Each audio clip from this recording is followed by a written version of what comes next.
ಈ ರೀಲ್ಸ್ ಹುಚ್ಚಾಟಗಳ ಸುದ್ದಿಗಳನ್ನು ದಿನ ಬೆಳಗಾದ್ರೆ ನಾವು ನೋಡ್ತಾನೆ ಇರ್ತೀವಿ. ಅದರಲ್ಲೂ ರಾಜ್ಯದಲ್ಲಿ ಬಿಗ್ ಬಾಸ್ನ ಮಾಜಿ ಸ್ಪರ್ಧಿ ರಜತ್ ಇತ್ತೀಚೆಗೆ ಒಂದು ಮಚ್ಚಿಡ್ಕೊಂಡು ವಿನಯ್ ಜೊತೆಗೆ ರೀಲ್ಸ್ ಮಾಡಿ ಬಹಳ ದೊಡ್ಡ ಮಟ್ಟದಲ್ಲಿ ಸದ್ದಾಗಿದ್ರು, ಅರೆಸ್ಟ್ ಅಲ್ಲ ಆಗಿತ್ತು.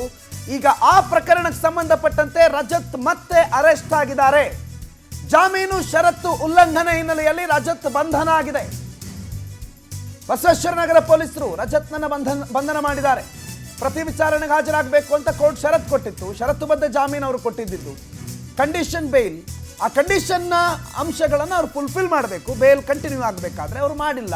ಅದಕ್ಕೆ ಬೇಲ್ ರಿಜೆಕ್ಟ್ ಅನ್ನೋ ರೀತಿಯಲ್ಲಿ ಅವರನ್ನು ಅರೆಸ್ಟ್ ಮಾಡಿದ್ದಾರೆ. ಕೋರ್ಟ್ ವಿಚಾರಣೆಗೆ ರಜತ್ ಬಂದಿರಲಿಲ್ಲ. ಪ್ರತಿ ವಿಚಾರಣೆಗೆ ಅವರು ಹಾಜರಾಗಬೇಕು ಅನ್ನೋದು ಕೋರ್ಟ್ನ ಒಂದು ಷರತ್ತಾಗಿತ್ತು. ಆ ಷರತ್ತಿನ ಅನ್ವಯ ಇವರು ಬರಲೇ ಇಲ್ಲ, ಕೋರ್ಟ್ಗೆ ಬರಲೇ ಇಲ್ಲ ಅನ್ನೋ ಕಾರಣಕ್ಕೆ ಷರತ್ತನ್ನು ಉಲ್ಲಂಘನೆ ಮಾಡಿದ್ದೀರಿ ಅಂತ ರಜತ್ ಅವರನ್ನು ಅರೆಸ್ಟ್ ಮಾಡಲಾಗ್ತಾ ಇದೆ. ಮತ್ತೆ ಅರೆಸ್ಟ್ ಮಾಡಿದ್ದಾರೆ, ಬಂಧಿಸಿ ಕೋರ್ಟ್ಗೆ ಹಾಜರುಪಡಿಸಿದ್ದಾರೆ. ಕೋರ್ಟ್ ವಿಚಾರಣೆಗೆ ಗೈರಾಗಿದ್ರು ಅನ್ನೋ ಕಾರಣಕ್ಕೆ ನಾನು ಕೆಲವೇ ಕ್ಷಣಗಳಲ್ಲಿ ಅವರನ್ನು ಕೋರ್ಟ್ಗೆ ಹಾಜರುಪಡಿಸ್ತಾರೆ.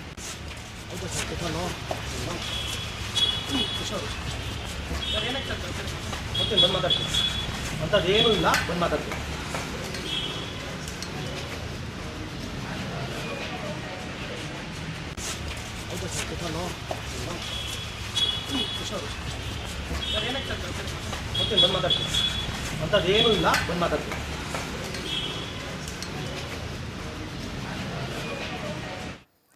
ವೆಂಕಟೇಶ್ ಈ ಬಗ್ಗೆ ಮಾಹಿತಿ ಕೊಡ್ತಾರೆ. ಫೋನ್ ಸಂಪರ್ಕದಲ್ಲಿ ಜಾಯ್ನ್ ಆಗಿದ್ದಾರೆ. ವೆಂಕಟೇಶ್, ಐ ಥಿಂಕ್ ನಿನ್ನೆ ಅಥವಾ ಮೊನ್ನೆ ನೀವು ಮಾತಾಡಿಸಿದ್ರಿ ರಜತ್ ಅವರನ್ನು ಬಹಳ ಸುದೀರ್ಘವಾಗಿ ಕೂಲಂಕಷವಾಗಿ ಚರ್ಚೆ ಮಾಡಿದ್ರಿ. ಆದರೆ ಆಟೋಮೆಟಿಕ್ಲಿ ಈಗ ಮತ್ತೆ ಅರೆಸ್ಟು ಅನ್ನೋ ಸುದ್ದಿ. ಯಾಕೆ ಅರೆಸ್ಟ್ ಆಯಿತು, ಏನು ನಡೀತಾ ಇದೆ ವೆಂಕಟೇಶ್?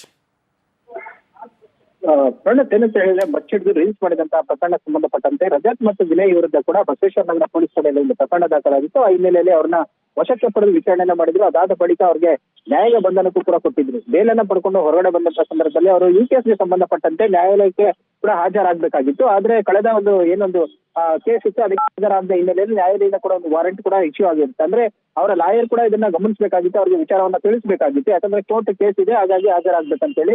ಆದ್ರೆ ಕನಿಷ್ಠ ಅವರ ಒಂದು ಅಪ್ಲಿಕೇಶನ್ ಆದ್ರೂ ಹಾಕೊಳ್ಬೇಕಾಗಿತ್ತು. ಇದು ಯಾವುದು ಮಾಡದ ಹಿನ್ನೆಲೆಯಲ್ಲಿ ಅವರಿಗೆ ಕೋರ್ಟ್ಗೆ ಹಾಜರಾಗದ ಹಿನ್ನೆಲೆಯಲ್ಲಿ ಕೋರ್ಟಿಂದ ಒಂದು ನೋಟಿಸ್ ಕೂಡ ಬಂದಿರುವಂತದ್ದು. ಆ ಹಿನ್ನೆಲೆಯಲ್ಲಿ ಅವರಿಗೆ ಪೊಲೀಸರು, ಬಸವೇಶ್ವರ ನಗರ ಪೊಲೀಸರು ಕೂಡ ಒಂದು ನೋಟಿಸ್ ಅನ್ನ ಇಶ್ಯೂ ಮಾಡಿದ್ರು, ವಿಚಾರಣೆಗೆ ಬರ್ಬೇಕಂತೇಳಿ. ಸೊ ಇವತ್ತು ಅವ್ರು ಬಂದಂತ ಸಂದರ್ಭದಲ್ಲಿ ಈಗ ಅವ್ರನ್ನ ವಶಕ್ಕೆ ಪಡೆದು ಕೋರ್ಟ್ ನ ಮುಂದೆ ಹಾಜರುಪಡಿಸ್ತಾರೆ.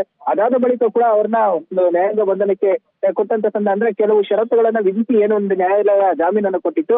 ಆ ಷರತ್ತುಗಳ ಉಲ್ಲಂಘನೆ ಆಗಿರೋದ್ರಿಂದಾಗಿ ಇವತ್ತು ಅವ್ರನ್ನ ವಶಕ್ಕೆ ಪಡೆದಿದ್ದಾರೆ. ನ್ಯಾಯಾಧೀಶರ ಮುಂದೆ ಅವ್ರನ್ನ ಹಾಜರುಪಡಿಸ್ತಾರೆ. ಅದಾದ ಬಳಿಕ ಕೂಡ ಅವ್ರಿಗೆ ಮತ್ತೆ ಬೇಲ್ ಕೊಡೋ ಸಾಧ್ಯತೆ ಕೂಡ ಇರುತ್ತೆ. ಯಾಕಂತ ಹೇಳಿದ್ರೆ ಈ ಪ್ರಕರಣಕ್ಕೆ ಈಗಾಗಲೇ ಅವರು ಬೇಲಿಗೆ ಹೋಗಿ ಬಂದಿರೋದ್ರಿಂದಾಗಿ ಆ ಒಂದು ಪ್ರಾಪರ್ಟಿ ಏನು ಅದು ಮಿಸ್ ಆಗಿತ್ತು, ಮತ್ತೆ ಅದಕ್ಕೆ ಸಂಬಂಧಪಟ್ಟಂತೆ ಎಲ್ಲವನ್ನು ಕೂಡ ಅವರು ಈಗಾಗಲೇ ಆ ಪೊಲೀಸರ ಮುಂದೆ ಕೂಡ ವಿಚಾರಣೆಯಲ್ಲಿ ಹೇಳಿದ್ದಾರೆ. ಆದ್ರೆ ಈ ಪ್ರಕರಣಕ್ಕೆ ಸಂಬಂಧಪಟ್ಟಂತೆ ಈಗ ಅವರು ಏನೋ ಒಂದು ವಿಚಾರಕ್ಕೆ ಹಾಜರಾಗಬೇಕಾಗಿತ್ತು, ಆಗಲಿಲ್ಲ. ಆ ಹಿನ್ನೆಲೆಯಲ್ಲಿ ಅವ್ರನ್ನ ವಶಕ್ಕೆ ಪಡೆದಿರುವಂತದ್ದು. ಸದ್ಯಕ್ಕೆ ಕೋರ್ಟ್ಗೆ ಹಾಜರಾದ ನಂತರ ಅವರಿಗೆ ಬೇಲನ್ನ ನೀಡುವ ಸಾಧ್ಯತೆ ಕೂಡ ಇರುವಂತದ್ದು. ಜೊತೆಗೆ ಅವ್ರನ್ನ ಜೈಲು ಕಳಿಸ್ತಾರ ಇಲ್ವಾ ಅನ್ನೋಂಥದ್ದು ನ್ಯಾಯಾಧೀಶರ ಒಂದು ವಿವೇಚನೆಗೂ ಕೂಡ ಬಿಟ್ಟಂತ ವಿಚಾರ ಆಗಿರುವಂತದ್ದು. ಸದ್ಯಕ್ಕೆ ಈಗ 24ನೇ ಎಸಿಎಂ ಕೋರ್ಟ್ಗೆ ಮಧ್ಯಾಹ್ನ 1 ಗಂಟೆಯ ನಂತರ ಅವ್ರನ್ನ ಕರ್ಕೊಂಡು ಹೋಗ್ತಾರೆ ಅಂತ ಹೇಳಿ ಕೂಡ ಪೊಲೀಸರು ತಿಳಿಸ್ತಾ ಇರುವಂತದ್ದು. ಓಕೆ, ಥ್ಯಾಂಕ್ ಯು ವೆಂಕಟೇಶ್ ಮಾಹಿತಿಗೆ.